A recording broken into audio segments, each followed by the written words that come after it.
911 system under review dahil sa pagkamatay ng isang senior citizen sa Taguig.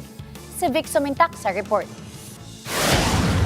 Matapos ang insidente ng pagkamatay ng isang senior citizen mula sa heart attack sa Taguig na hindi umano agad narespondihan ng Unified 911 Emergency System, nagsasagawa na ngayon ng review ang Department of Interior and Local Government o DILG. Sinabi ni DILG Undersecretary for Public Safety, Jed Patrick Mabilog, na iniimbestigahan na ang 33 naka-duty sa 911 emergency system nung magkaroon ng tawag ang kaanak ng biktima na mayroon pang naririnig na nagtatawanan habang ongoing ang emergency call.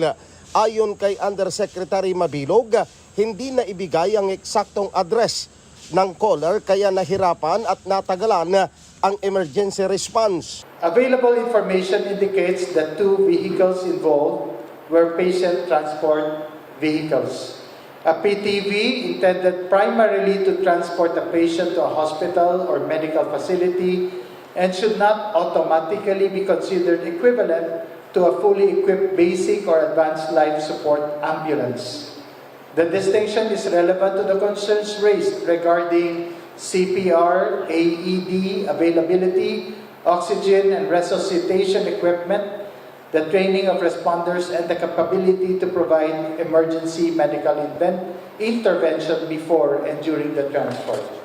Inihayag naman ni DILG 911 Executive Director Francis Pajardo na maglalabas ang DILG ng konkretong report ng isinasagawang investigasyon sa nangyaring problema sa 911 emergency system sa Taguig.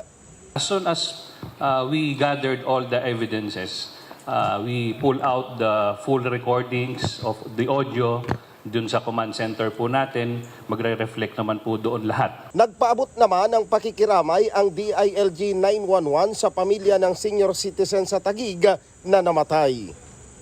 Vic Sumintak para sa Mata ng Agila, matatag, matapang, matapat.